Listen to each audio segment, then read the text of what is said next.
at all. Oh, yeah. Okay. Yeah, so I just got a recording notification. So I think I was going into the forest to look for that solace because you just assume that it's going to be there because that's what we're told. You know, it's by art, by broadsheet newspapers, whatever. Yes, but you didn't necessarily find it there, or I suppose in the end you did find something in the woods that you were looking for, but they're a chaotic and fearful place. In fact, you're right about being afraid of the woods as well as welcoming them, which was quite refreshing for me to read about, because I think also what you're very good about as writing is an urban sensibility when it comes to nature.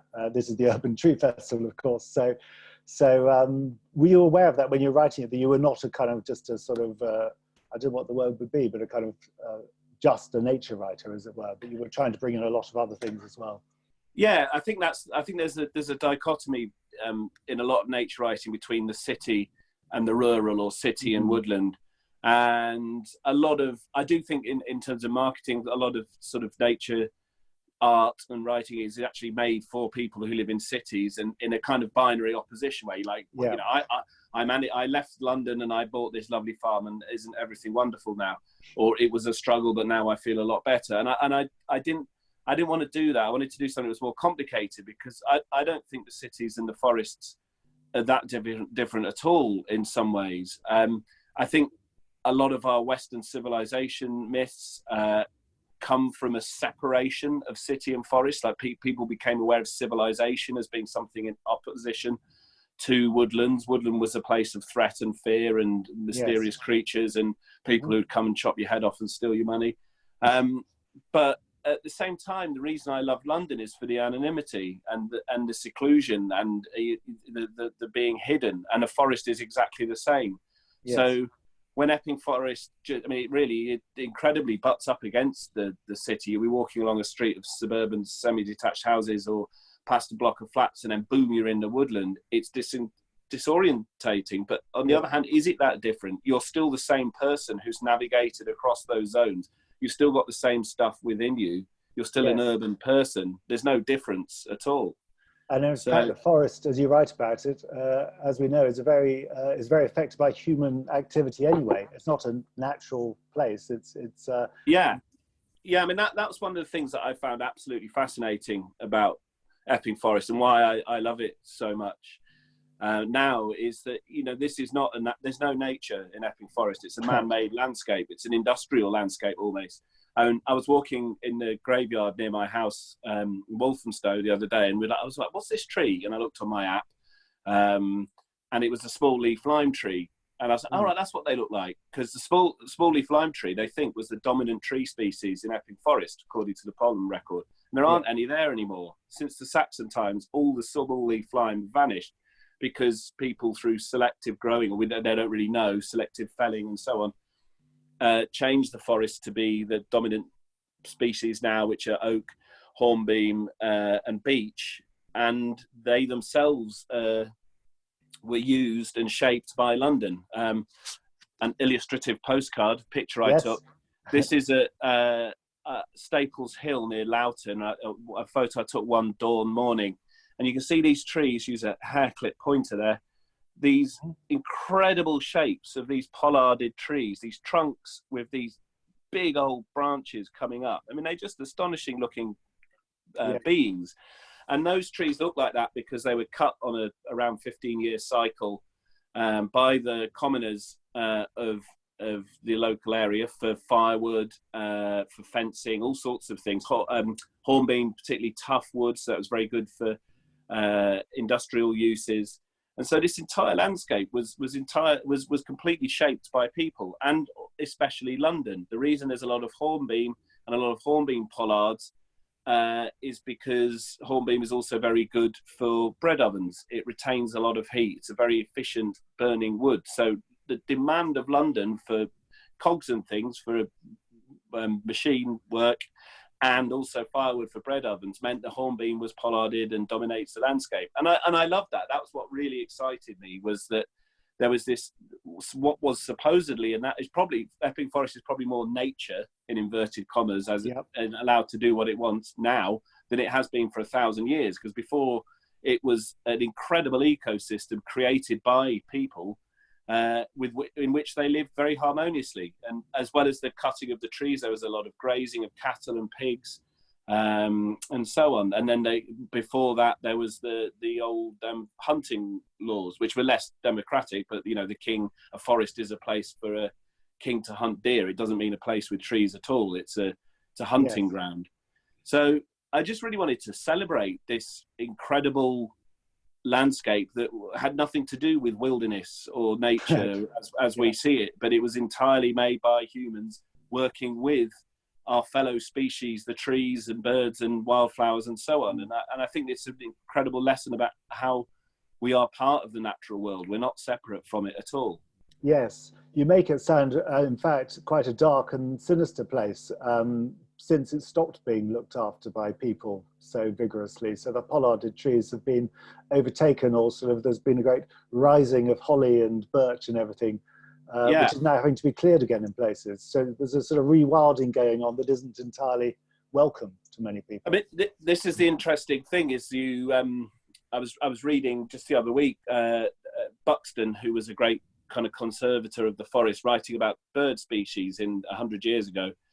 120 years ago now, and the diversity of bird species is just astonishing compared to what we have now. There's more magpies now. He didn't see many magpies back then, probably because they were shot.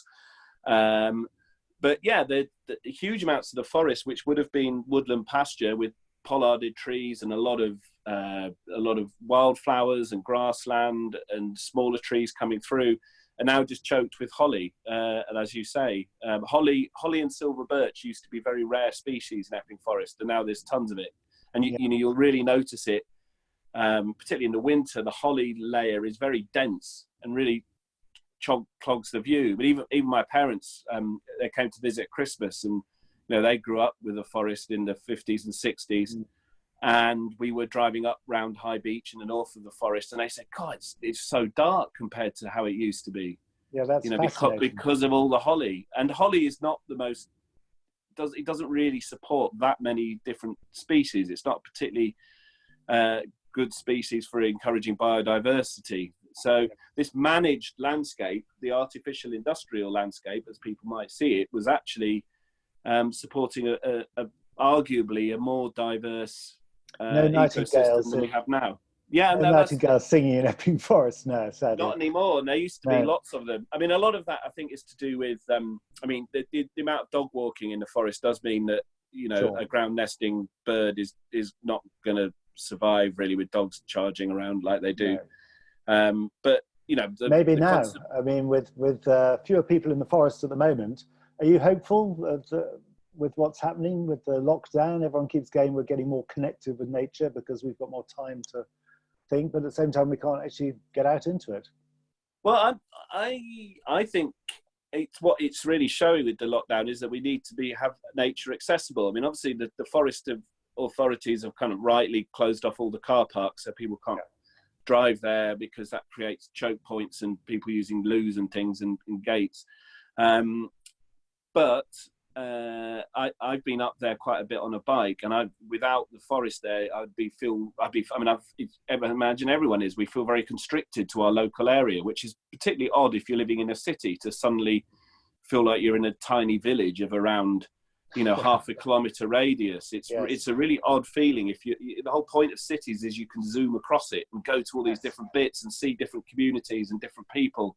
And you're surrounded by people. That's what I love about cities. So it's weird being in a village all of a sudden, but without the kind of you walk to the end of your road and you've got some fields to walk through. So I've been very lucky to have a bike, and I've been really feeling that privilege of being able to cycle up into north of the forest or down to Wanstead. And I, apart from when you see big groups of people breaking the rules of gathering in groups, that's really frustrating because you just look at them and you think that's disease transmission hotspot. I think the joy of the forest is you can get into it and you're not near anybody else. And I'm really hoping that people have gone into the forest for the first time and are discovering it because of this. And in fact, I'm seeing that on the Epping Forest hashtag on Instagram, which I follow. Oh, yes. I see loads of people saying, wow, this has been on my doorstep for years and I've never been in before. And I love that.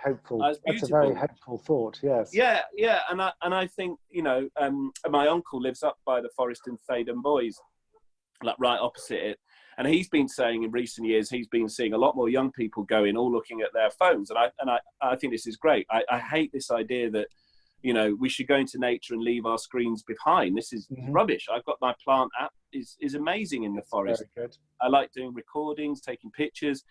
And I think it means forests are less fearful to people because they think they can navigate a way out. I mean, they'll run out of signal at various points, but whatever, people have gone there because they feel that confidence. And I can see this in coronavirus, that more and more people are going into a place they wouldn't have done before. And, you know, I just hope that continues, and that in the future, we're going to look more about how we get more people into the forest, more diverse communities into the forest, try and reach people who don't normally think nature, or nature in inverted commas, is for them, and encourage people to go.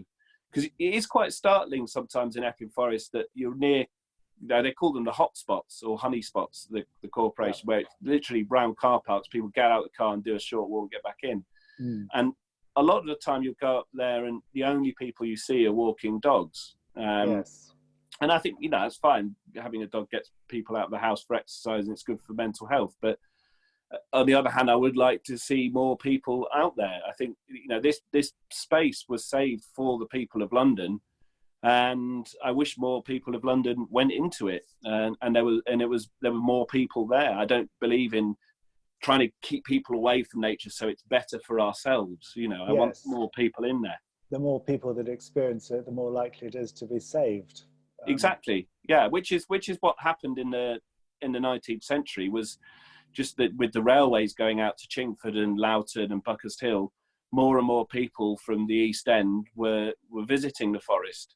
And I think it's interesting that I read a very good PhD about the forest, which was pointing out that in the 19th century, most of the people who lived in the East End would have been, you know, either rural dwellers migrating to the city, which my ancestors were, or one generation removed from rural dwellers. And so the forest was very important to them. They wanted to go there, and they felt it was theirs. They felt a sense of ownership over green space that I think is so important, and is something we need to rekindle across all classes and all backgrounds. Yeah, throw open the forest, for sure. But do you think people are more fearful or more tentative for some reason of going in than they used to be? I mean, if they're more than one generation away from the forest, then it becomes more and more alien.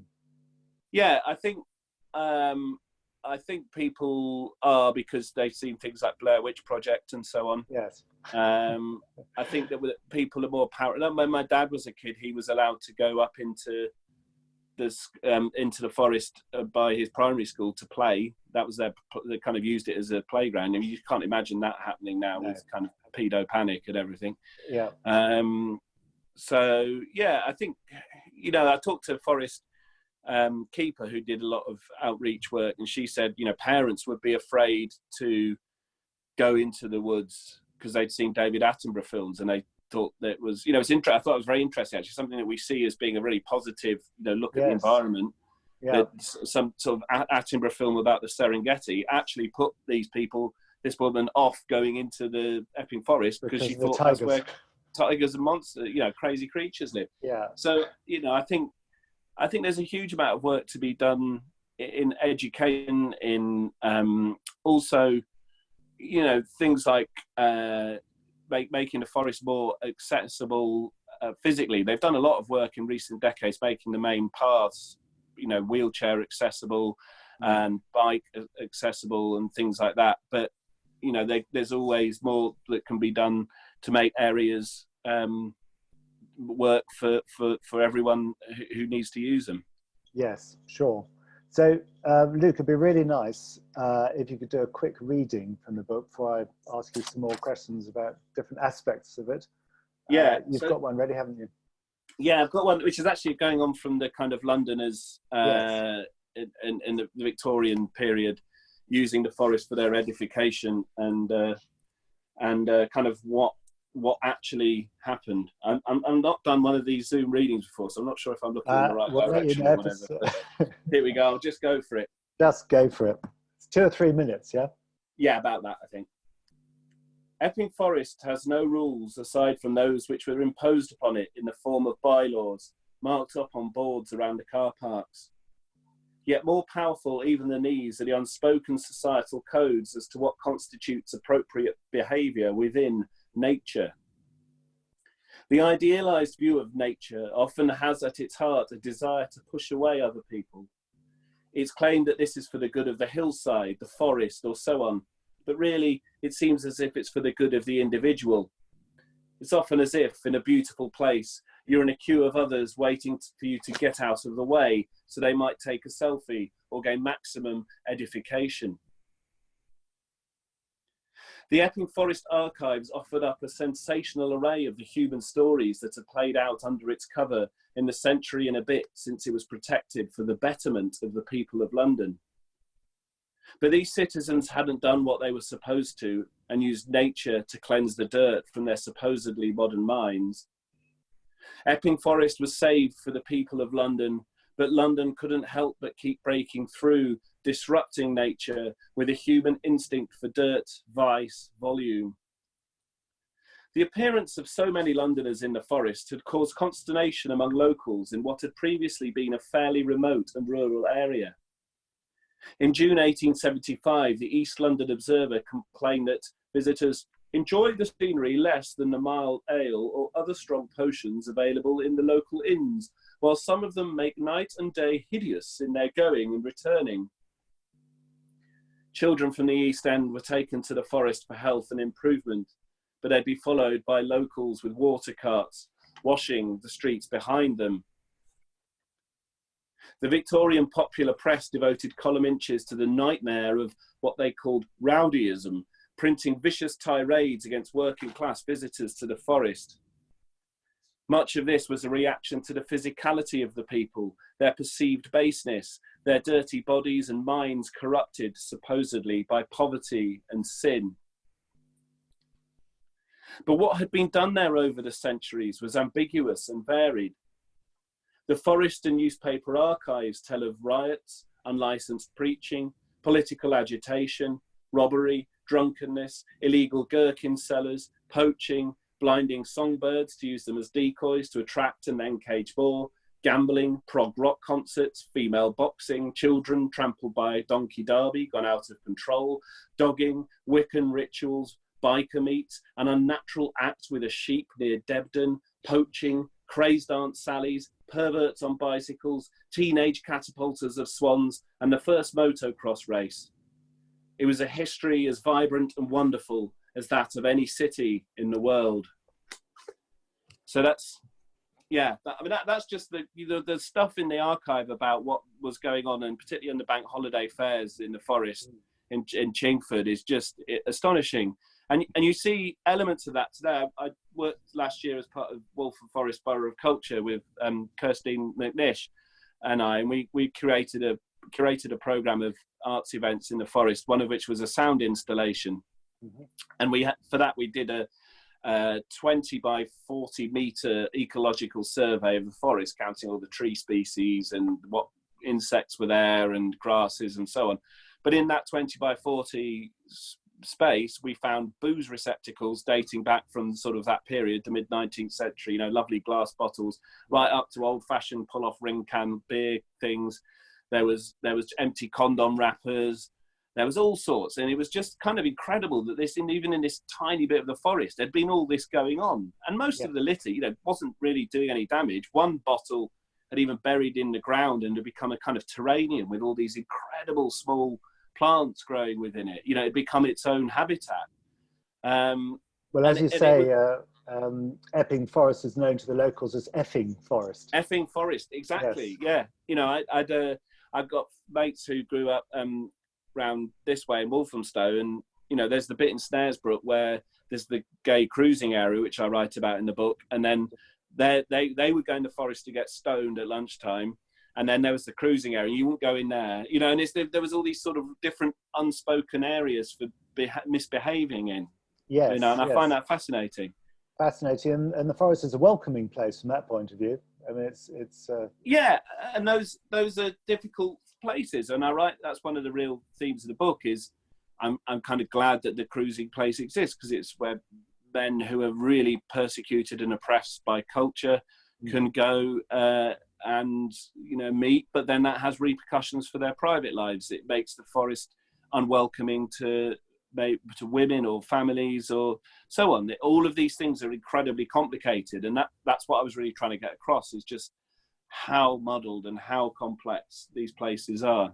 Yes, no, you certainly did. And before we start thinking about questions, anyone else has got any questions, I have a couple of writerly questions for you. Right. So how do you do your research? You take notebooks to the woods? How did you write this book? My handwriting is illegible, and I can't even read it. So I used a lot of the kind of stuff in the forest was just on my iPhone. As I was saying, I really think smartphones are an incredible tool for people, particularly if I wasn't a confident writer. I'm not somebody who knows all the species of birds and trees and things.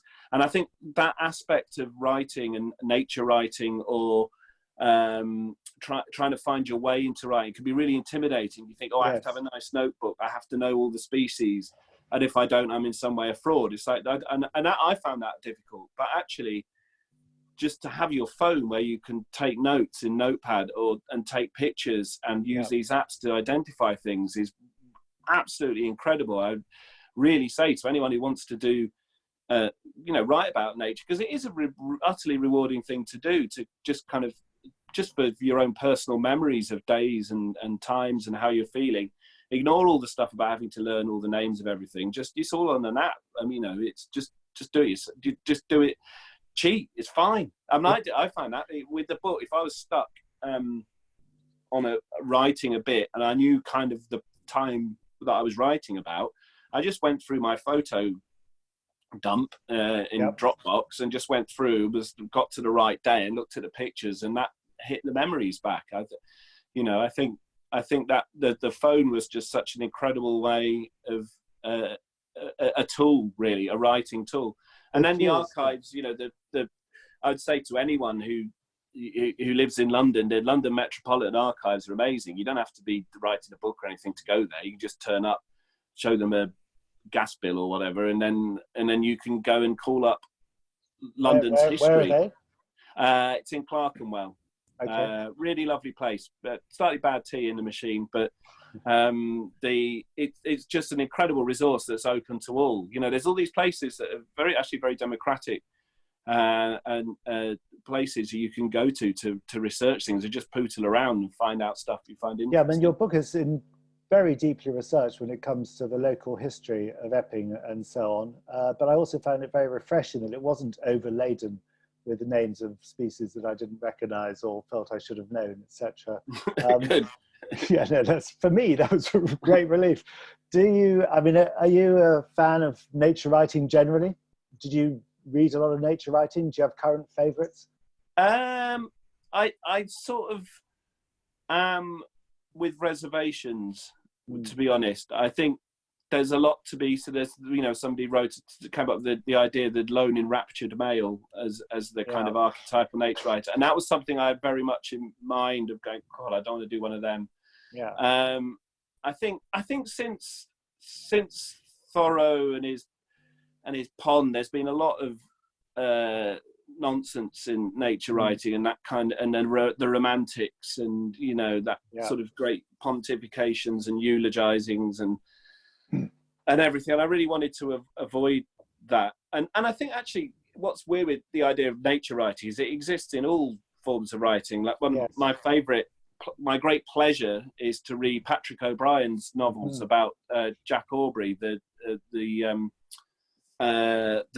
sailor in the Napoleonic Wars, and they're, I love them. I have to ration them because I read them so fast. I only read them on holiday, and they're just stunningly written books, and they're not seen as highbrow literature, which I think is a shame.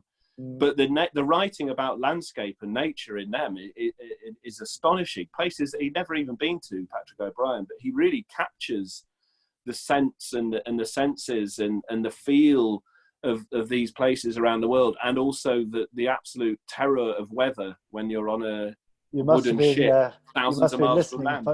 You must be listening to my late night rants, because he's my favourite nature writer. He's absolutely brilliant. There we go. And like you, I've rationed them, but I've reached the 19th out of 20, and I can't bring myself to read the last one. No, I don't want to get to that. I'm halfway through, and that's the rationing's been like that. I've been reading for 4 years, and I'm really being tight on them. Yes, go slowly, but that's brilliant nature writing. You said the great thing about it is it's not a nature writing book. It's just incidental to the plot, which carries you along, but it's still beautiful. And Derek Jarman, who I've been banging on about constantly since writing Out of the Woods, his book Modern Nature is probably my favourite ever book. I think his descriptions of nature and sex and how it was to live with AIDS are just astonishing. Nobody comes close, I think, to be able to write about nature as Derek Jarman does. He's just absolutely vivid and beautiful. Yes, and you also mentioned Werner Herzog in Out of the Woods as well as being an influence or an inspiration, maybe. Oh, absolutely, yeah. I mean, Werner Herzog's sort of grappling with the natural world is astonishing. Obviously, he does it visually in his films, but he wrote an incredible book called Of Walking in Ice, about when he tried to walk from Germany to Paris and the belief that it would stop his friend from dying.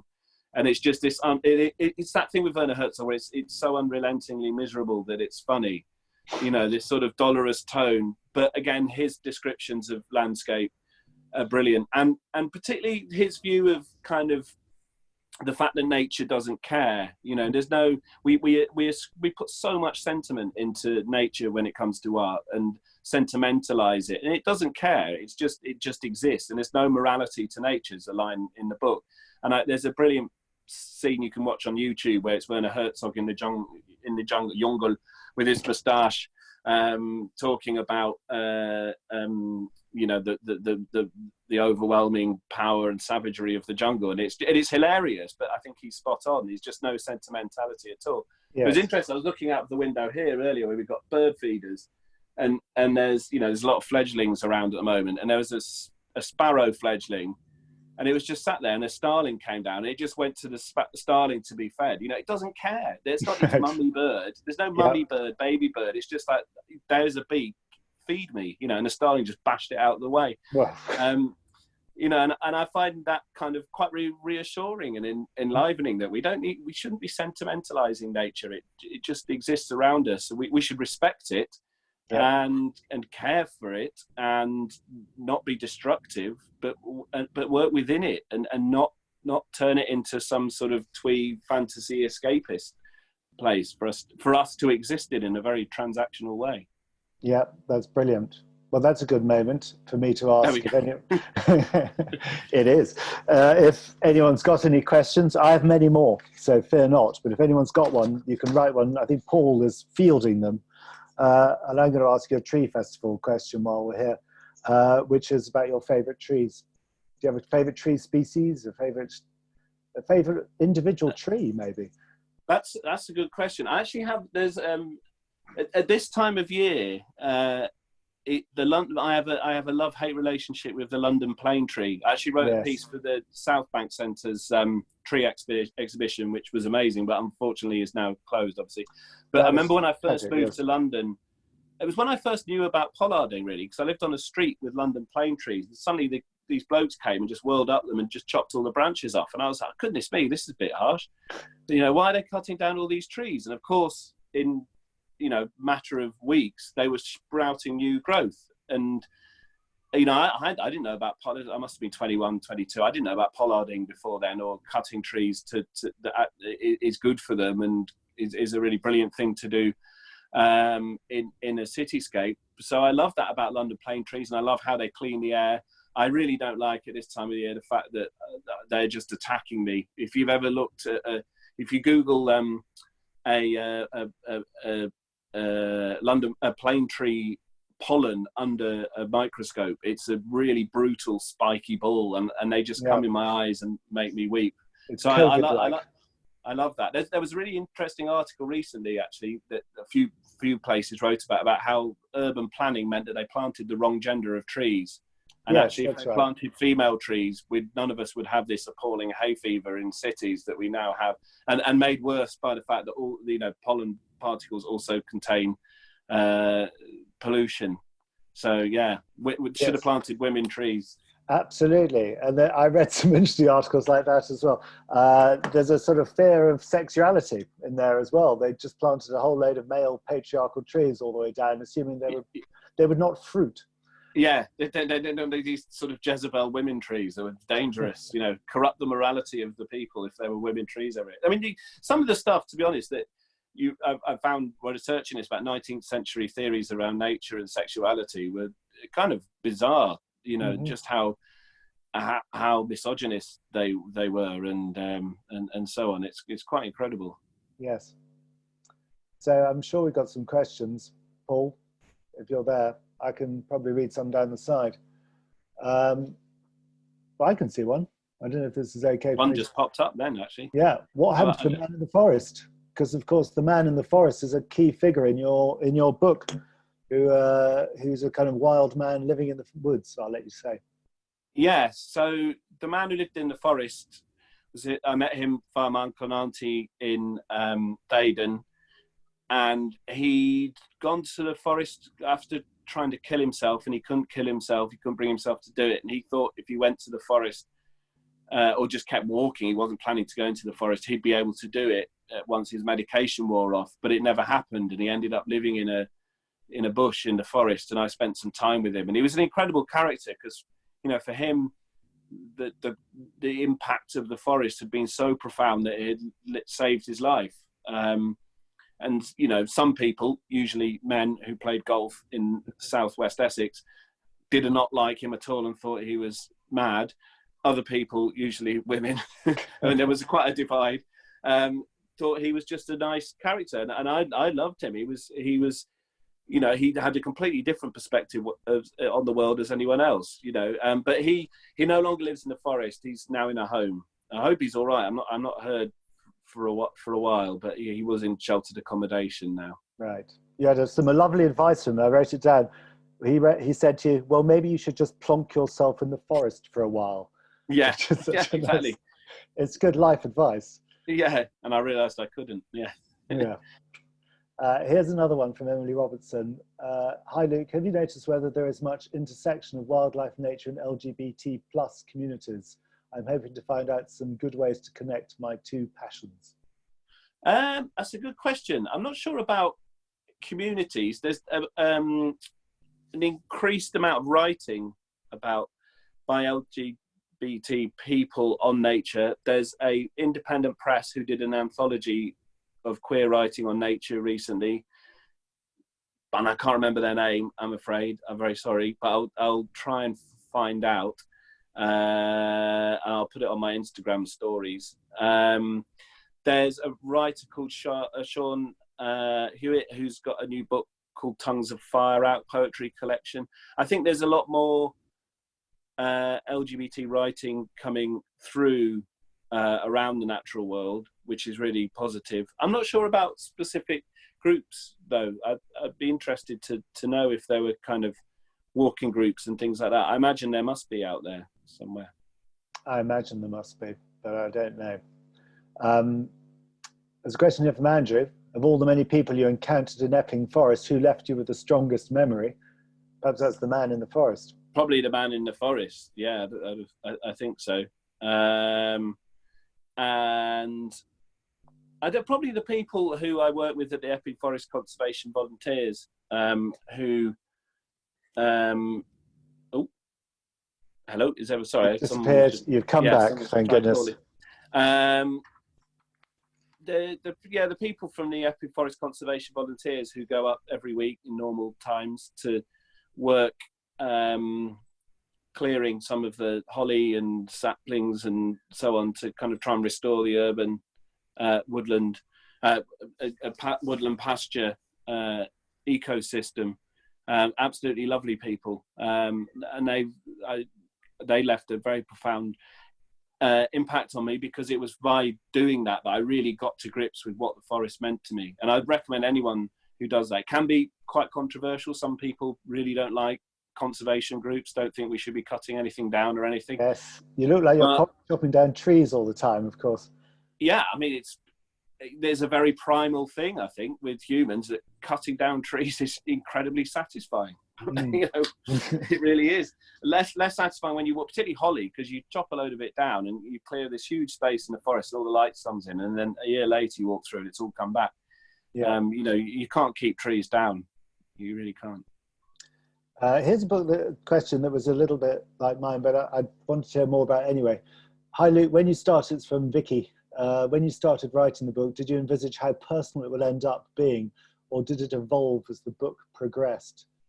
Because it is a very personal book, and there's a lot in there, and you know, some of it's startling. Your very Christian upbringing and the difficulties, I suppose, you had reconciling that with nature and your sexuality. It becomes very personal.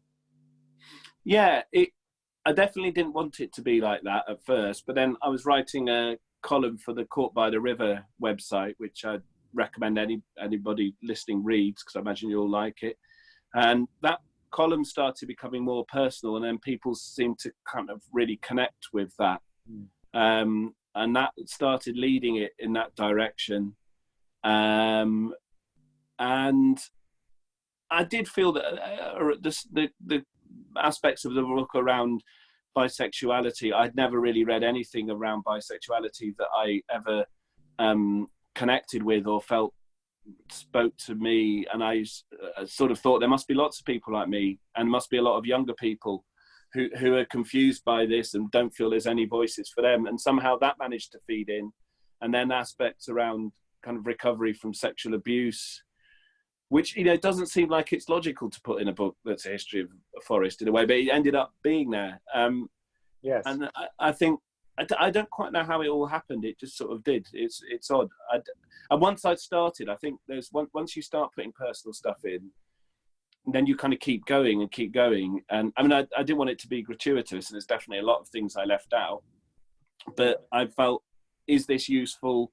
Is this going to help other people? Is this going to be a useful narrative for other people to it's gain? Useful, but I imagine it's very useful, but it's very moving as well.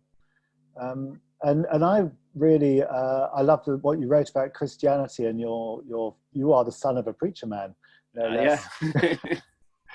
And that was interesting and exciting to me, because you know, you don't diss it in any way. You're very enthusiastic about your parents' religion, and also I suppose it lingers with you as well. Yeah, I mean, I must admit, that was a real deliberate thing, was that, okay, I'm going to write about myself, therefore, you know, I need to write about my upbringing, Christianity, and particularly how that intersects with sexuality. But I got really bored. It's so people just bashing Christianity. It's people who've got no idea about it, who've no experience of Christianity at all, but just form these judgments of it. And for me, it did have a hugely beneficial and positive impact on my life. I do think there is God in creation, and it's a very beautiful thing. And it was in some ways the book was a reaction to that kind of period, which I think we're thankfully coming out of the Dawkins and all those miserable men who, you know, pontificate incredibly, more judgmental than nearly any Christian I've ever met, call themselves like the four horsemen of the apocalypse or something nonsense in their book about it. And they're just such joyless people. And, you know, in the case of Dawkins, have kind of gradually revealed themselves to be quite unpleasant, sexist old oafs as well. So, you know, I wanted to be able to say, well, you know, my relationship with Christianity is very complicated because of issues around sexuality and shame and sin and guilt. But also there's a very beautiful side to it too. I wanted to bring that nuance in. Yes, and you certainly do. So we're almost running out of time, Luke. This has been really interesting. I don't know if there's any other questions lurking. Are you writing anything new? I hope. Trying to. It's quite hard. All this theory that, you know, oh, it's brilliant. In the coronavirus time, you can focus on your writing and so on. I find it complete nonsense. I think it's such an overwhelming phenomenon that, you know, I think everyone should try and give themselves a break, because I'm trying to write a book which is about masculinity and sexuality in World War II, and how we see the kind of common impression of masculinity of the war is these brave Tommies, plucky EastEnders, gallant RAF pilots, and how actually there was a lot of nuance and complexity to that. So I'm writing about ideas of heroism versus bravery. I'm writing about, you know, the many gay men who fought in the war. Some of them were openly gay, and trying to tell some of these stories of, you know, just how masculinity, we can't just see it in these binary ways well, that we tend to these days. I wish you'd written it in time for the most recent VE Day. That would have been a... Well, I mean, that was quite, yeah, that was, I took part in the VE Day 25 years ago, doing a school play in Hyde Park, and I remember it being quite a moving day. And then now it was like the local WhatsApp group around here was all bunting and songs on the ukulele remembering the war, and I found it a bit distasteful, you know, really. It's hijacked. Rather. Yeah, it's all been very hijacked by sort of bunting Britishness, I think. Yes. Well, I'm looking forward to that book. Thank you, Luke. That's brilliant. I saw one. Peter, one more. there was a... Sorry. Go on. There was a question from Darren that went straight to me, and I don't think it was in the group chat, and unfortunately I've lost it because my computer crashed. But maybe if Darren wanted to post that question. I did see one appear just a minute ago, 30 seconds ago or something. Here's one. It's not from Darren, I don't think, but has writing at the moment in notes or later on reflection and taking photos changed how you notice or observe your surroundings? Ooh, that's a very good question. I think it did, because you realise that how you see things is entirely subjective. So I can look through old photos and think, why did I take that picture of that thing was very meaningful to me at that point. What was I trying to capture? What was I trying to say to myself? Probably. So I think that you don't. There's no two. You never see the same thing twice in the same way. You know, everything. You know, there's a bit in the book where I write about one particular bit of the forest, and over the space of 2 weeks, and just how vastly different it is. And that's partly because of my own mental health was deteriorating at that time. So I think, I hope that answers the question, because it was a very good question. But, you know, a lot of the time in notes, I think the other thing, I struggle with this now, is that when you're taking notes, when you're trying to write, is you want everything to be perfect. You know, I'm really struggling with this at the moment. I'm sitting there frustrated because I think what I'm writing for the new thing is crap.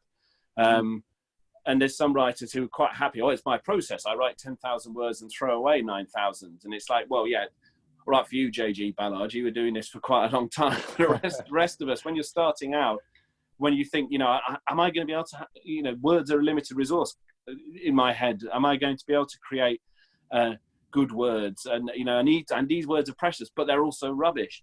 You know, and it is really that I struggle with, but I suspect everyone who writes. Getting the words in the right order, indeed. Yeah. Here's Darren's question, which is going to be the last question. You ready? Do you think the more people have engaged with the forest, the way they engage with urban London changes or evolves? Ooh. Do they think I suppose the way people have engaged with the forest, the way they engage with urban London changes or evolves? I think so, because I think people have expectations of forests, maybe, and Epping Forest is quite a good place for subverting those expectations, in that it can feel very odd, and because of the pollarded trees being so gnarly and strange, it can be a bit like being in Game of Thrones or something. And that does challenge your ideas of what a forest should look like, and I think that's really exciting. And I think the way you can, I've managed to get from Oxford Circus and be in the forest in less than an hour, about 45 minutes, which was kind of fortuitous train happenstance. But, you know, the forest doesn't have to be something that's remote. You know, I think there's often an idea that, you know, to go to green space, you have to go and be a tourist and go somewhere far away, and you really don't. You can go along the Central Line or the Overground. and it's just there for you. It's there and it's accessible, and we should really value. The Lake District isn't superior as a green space to Epping Forest. Why do we have a hierarchy of green space? Highlands and the Lakes District or the Yorkshire Dales are better than, in some ways, better than what we have on our doorstep. And I think that's not true. We need to really appreciate what's right next to us at the end of a bus route. That's brilliant. Thank you, Luke. There's some really nice comments in the chat. Oh, that's good. Saying thank you for such a remarkable book, and I admire your bravery and innovation, and many other nice that's things. lovely.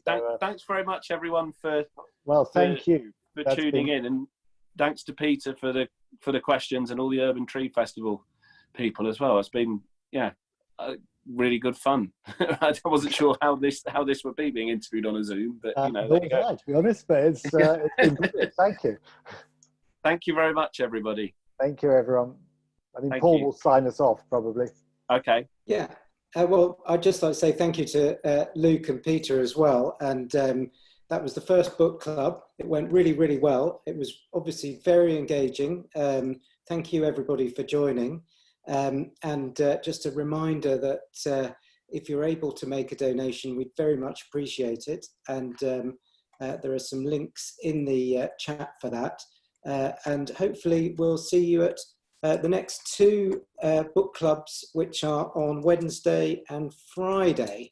And there are plenty of other events for you to get your teeth into as well. But unless, Peter, you want to say any more about those, No, that's absolutely brilliant. And tune in on Wednesday. But thank you, Luke. Thank you. Thanks, everyone. Thank you. Bye. Bye-bye. Bye.